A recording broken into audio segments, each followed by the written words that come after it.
Welcome to Ramya tarot reading 444. Dear weirs, near ఫ్యూచర్లో అనుకుంది జరగదు అని చెప్పి ఏంజల్ చెప్తున్నారండి. అసలు ఏం అనుకుంటున్నారు, ఏం చేద్దాం అనుకుంటున్నారు, ఏం జరుగుతుంది అనేది ఎనర్జీ రీడింగ్లో చూద్దాం. వీడియోని లైక్ చేయండి. ఇంకా ఛానల్ని సబ్స్క్రైబ్ చేసుకోకపోతే వెంటనే సబ్స్క్రైబ్ చేసుకోండి. రెగ్యులర్గా నేను ఎనర్జీ రీడింగ్ చేస్తానండి. మీ యొక్క లవ్ లైఫ్లో ఏ విధంగా ఉంది అనేది ఎనర్జీ రీడింగ్ చేశానండి, ఛానల్లో అప్లోడ్ చేశాను. ఎవరైనా చూడకపోతే వెంటనే చూసేయండి, లింక్ డిస్క్రిప్షన్లో ఇచ్చాను. ఎస్, ఏంజల్ ఒకటే చెప్తున్నారండి, వెరీ నియర్ ఫ్యూచర్లో ఇద్దరు విషయంలో అనుకుంది జరగదు. ఓకేనా, జస్టిస్ కన్ఫామ్ అండి, అందులో ఎలాంటి డౌట్ లేదు. జరగాల్సిన న్యాయం ఖచ్చితంగా జరిగి తీరుతుంది. హోమ్ విషయంలో, హోమ్ లైఫ్ విషయంలో. ఓకేనా, హైయెస్ట్ గాడ్ పర్మిషనే లేదండి. అసలు ఆపాలి, ఇబ్బంది పెట్టాలి, ముందుకెళ్లకుండా చేయాలి, ముందు ఆ గాడ్ పర్మిషనే లేదు, ఆ అల్టిమేట్ సోర్స్ పర్మిషనే లేదు. వాళ్ళ యొక్క పర్మిషన్ లేని అసలు చీమ కూడా కొట్టదు. అలాంటిది మీ జీవితాన్ని అల్లకల్లోలం చేసేయాలి, మీకు కళ్ళకి గంతలు కట్టేసి మీతో గేమ్స్ ఆడాలి. ఓకేనా, మీ పరువు తీసే పని చేయాలి, ఇంకా జీవితంలో మీరు ఇంకా తల ఎత్తుకోవడానికి కూడా లేకుండా చేసేయాలి అని చెప్పి ఎవరైతే అనుకున్నారో వాళ్ళకి అవకాశం లేదు, జరగదు ఆ పని, అండ్ జరగనివ్వను అని కూడా చెప్పేశారు. ఇంకెన్నిసార్లు ట్రై చేసినా సరే, స్పిరిచువల్ పనులు చేస్తున్న వారి విషయంలో కావచ్చు, ఒక మంచి చెప్తున్న వాళ్ళ విషయంలో కావచ్చు, లేదా కిడ్స్కి కానీ, లేదా ఇంకో విషయంలో ఎడ్యుకేషన్ కానీ, షేరింగ్ కానీ, స్పిరిచువాలిటీ కానీ, హీలింగ్ కానీ, ఓకేనా, టారో రీడింగ్, అస్ట్రో, రేకి, ఇలా వాళ్ళ హోపనోపోనో, ఈ విధంగా వాళ్ళు ఏదైతే పని చేస్తున్నారో వాళ్ళని వాళ్ళు హీల్ చేసుకుంటున్నారు. కార్మిక్ వౌండ్స్ నుంచి అన్ని రకాల కార్మిక్ బంధాల నుంచి వాళ్ళని వాళ్ళు హీల్ చేసుకొని, వాళ్ళ సోల్ని హీల్ చేసుకొని, ఓకేనా, వాళ్ళ పని చేసుకుంటూ కూడా కొంతమంది స్పిరిచువల్ యాక్టివిటీస్ కూడా చేస్తున్నారు. అంటే దైవికమైన పనులు, అంటే దేవుణ్ణి ఆరాధించుకోవటం, అండ్ అలాగే వాళ్ళ పని వాళ్ళ కష్టాన్ని నమ్ముకోవటం, ధర్మంగా ఉండటం. ఓకేనా, వాళ్ళు ఇంకోవరికి అన్యాయం చేయాలి అని అనుకోవట్లేదు, అన్యాయం అయిపోవాలి అని కూడా వాళ్ళు అనుకోవట్లేదు ఎవరు కూడా. కానీ వాళ్ళ విషయంలో ఏదైతే క్రియేట్ చేయడం చూస్తున్నారో వాళ్ళు అన్యాయం అయిపోతారు ఖచ్చితంగా.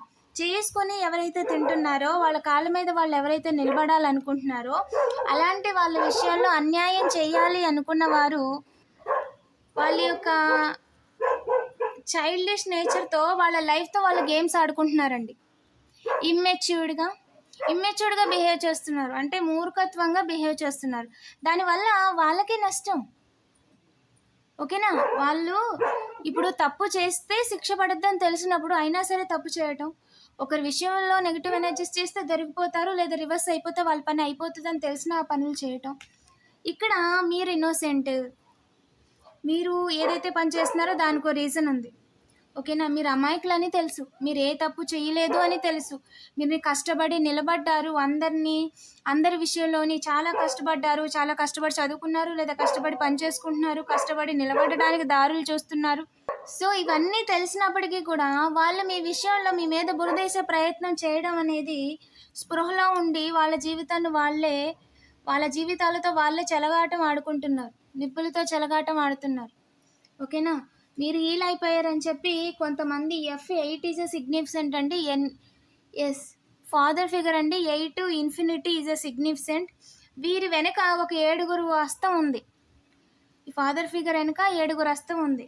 ఓకేనా, అంటే 7 వాళ్ళ ముందు ఒకలాగా నటిస్తూ, నవ్వుతూ, మాట్లాడుతూ, వాళ్ళ పని అదైపోద్ది ఇదైపోద్ది హిహి అనుకుంటా, వాళ్ళ వెనకాల వాళ్ళ తోకని వాళ్ళే, అంటే వాళ్ళ కాళ్ళు వాళ్ళే బందీలు వేసుకుంటున్నట్టుగా, వాళ్ళ తల మీద వాళ్ళే చేపెట్టుకొని వాళ్ళు అనుకున్నట్టుగా వాళ్ళ తలకి వాళ్ళే తడిగుడ్డ చుట్టుకునేలాగా చేస్తున్నారు, స్పృహలో ఉండి చేస్తున్నారు ఆ పని. ఈ వ్యక్తి మూర్ఖత్వంతో వాళ్ళ మాటలు వింటూ మిమ్మల్ని కండిషన్ చేయాలనుకుంటున్నారు ఒక పెద్ద మనిషి. ఈ 7 కూడా ఫాదర్ ఫిగర్సే. అంటే వాళ్ళందరూ కూడా కుటుంబం ఉంది, భార్య ఉంది, పిల్లలు ఉన్నారు, వాళ్ళకో ఇల్లు ఉంది, చేసుకోవడానికి పని ఉంది. అందరూ కుటుంబంలో వాళ్ళే, వాళ్ళకంటూ కుటుంబం ఉంది. వాళ్ళందరూ కూడా బందీలు చేసేయాలనుకుంటున్నారు. ఓకేనా, మీరు సింహంలో ఉన్నారు, గొర్రెలా లేరు, మందలాగా లేరు. ఓకేనా, వాళ్ళు చేస్తున్న పనులు అంటే మీరు చేయట్లా, మీరు స్పెషల్గా చేస్తున్నారు. అంటే మీరు చేసే పని మీరు కొంచెం యూనిక్గా చేస్తున్నారు, అండ్ నిలబడుతున్నారు, మాట కూడా నిక్కచ్చిగా ఉంటుంది, ధైర్యంగా ఉన్నారు. ఓకేనా, కొన్ని రకాలుగా చెప్పాలంటే చాలా డబ్బులున్నా, చాలా అధికారం ఉన్న కొన్ని రకాల విషయంలో కూడా వాళ్ళు నిలబడి మాట్లాడే ధైర్యం ఉండదు. ఎన్ని వ్యవహారాలు చేసినా సరే ఆ ధైర్యం అనేది అందరికీ ఉండదు. కానీ మీరు చాలా ధైర్యంగా ఉన్నారు. చాలా గుండె ధైర్యం ఉంది మీకు. ఎలాంటి సిచ్యువేషన్‌లోని గివ్ అప్ ఇవ్వట్లేదు. అది రూపాయి ఇచ్చి కొనుక్కునే ధైర్యం కాదది. ఎన్నో చూసారు, ఎన్నో ఎదుర్కొన్నారు, కష్టపడి నిలబడ్డారు, నేర్చుకున్నారు. ఆ ధైర్యం అది మీకిచ్చింది. మీ ఎక్స్‌పీరియన్స్, మీ లైఫ్‌లో మీరు ఎదుర్కొన్న ఆ సిచ్యువేషన్స్ అవి మిమ్మల్ని నిలబడేలా చేసాయి. అసలు మిమ్మల్ని ఆపడానికి మొదలే లేదండి.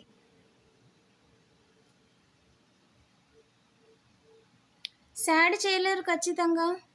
బాధ పెట్టలేరండి. కంపేర్ చేసుకోవడం వల్ల ప్రయోజనం లేదు. ఓకేనా? మీతో వాళ్ళు కంపేర్ చేసుకుంటున్నారు. ఒక 5గురు నైబర్స్ అండి, బయట వాళ్ళు. వాళ్ళు ఏ విధంగా కంపేర్ చేసుకుంటున్నారు అంటే, మీరు చేస్తున్న పనిని, మీ నైజాన్ని, మీ గుర్తింపుని, మీ డివైన్ ప్రొటెక్షన్‌ని. ఒకటి డివైన్ ప్రొటెక్షన్ మీకుంది అంటే కారణం మీరు ధర్మంగా ఉన్నారు.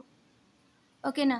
కాబట్టి మిమ్మల్ని ఎవ్వరు ఇబ్బంది పెట్టలేరు. నెగెటివ్ ఎనర్జీ చేసైనా, ఈవిల్ ఐ ద్వారా అయినా, ఐ ద్వారా, సీసీ ద్వారా అయినా, ఎలాగైనా సరే మీ కీర్తి ప్రతిష్టలకి భంగం కలిగించే పని ఎవరు చేయడానికి ట్రై చేసినా వారి జీవితం అడ్డం తిరుగుద్ది. ముందు పంచభూతాలు సహకరించవండి మీకు అగైనిస్ట్‌గా రావడానికి. ఎందుకంటే మీ కాళ్ళ మీద మీరు నిలబడ్డారు. ఒకటి ధర్మంగా మీ పని మీరు చేస్తున్నారు. మీరు చేస్తున్న పని వల్ల ఇంకొకరి జీవితం నాశనం అయిపోవడమో, లేదా ఇంకొకరు పతనం అయిపోవడం లాంటివి జరగట్లేదు ఇక్కడ. మీరు కష్టపడి పని చేసుకుంటున్నారు, డబ్బులు సంపాదించుకుంటున్నారు, మీ కాళ్ళ మీద మీరు నిలబడాలి అనుకుంటున్నారు. అది కూడా ధర్మమైన పని. మీకు ప్రకృతి కూడా ప్రొటెక్షన్‌గా ఉంది. ఇటు దైవం యొక్క ప్రొటెక్షన్ ఉంది. వారి రక్షణలో మీరున్నారు. సో, మిమ్మల్ని ఫిజికల్‌గాను, స్పిరిచువల్‌గాను ఎవరు కూడా టచ్ కూడా చేయలేరు. అండ్ ఒక రకంగా మీ స్పిరిచువల్ ప్రొటెక్షన్‌ని చూసి జెలసీగా ఫీల్ అవుతున్నారంట. అదేంటి వాళ్ళని ఎందుకు ప్రొటెక్ట్ చేస్తున్నారు డివైన్? లేదా వాళ్ళకెందుకు ఆ బ్లెస్సింగ్స్ ఇస్తున్నారు? వాళ్ళకెందుకు ఆ మర్యాద ఇస్తున్నారు? అది వాళ్ళ చేతుల్లోనే ఉంటది. ఎవరి చేతుల్లో వాళ్ళకే ఉంటది. ఇక్కడ ఎవరి చేతుల్లోతో చేసుకుందే వాళ్ళ కర్మ. వాళ్ళ కర్మే వాళ్ళ జీవితం. ఓకేనా? ఇప్పుడు మీరు మీ చేతులతో ఒక దానం ఇవ్వండి అవసరంలో ఉన్న వాళ్ళకి. ఆ పుణ్యం మీదే కదా! ఆ! అదే చేతులతో ఇంకొకరికి డబ్బులిచ్చి ఇంకొకరి పని ఆపమని చెప్పారే అనుకోండి. ఆ పాపము మీదే కదా! సో, ఇక్కడ ఎవరు చేస్తున్న కర్మలను బట్టి వారికి మర్యాద ఇవ్వాలా? ప్రొటెక్షన్ ఇవ్వాలా? లేదా మనమే ఎంచుకుంటాం అది. వాళ్ళు అది అంతా కూడా నేచర్‌లో డిఫాల్ట్‌గా సెట్ అయిపోయి ఉంటది మన ఫోన్‌లాగా.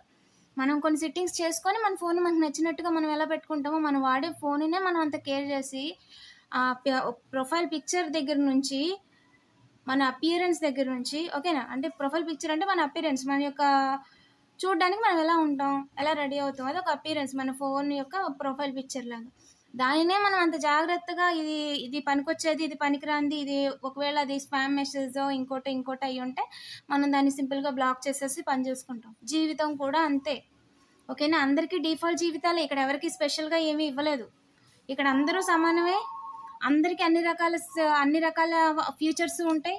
అందరూ అన్ని రకాల సెట్టింగ్స్ చేసుకోవచ్చు. కానీ వాళ్ళు చేసుకున్న సెట్టింగ్స్ ద్వారా, వాళ్ళు డౌన్‌లోడ్ చేసుకున్న వాని ద్వారా ఏదైతే ఉందో అప్‌లోడ్, డౌన్‌లోడ్ అంటే నేచర్‌కి నువ్వేమిస్తున్నావు అది నీ అప్‌లోడ్ అవుద్ది.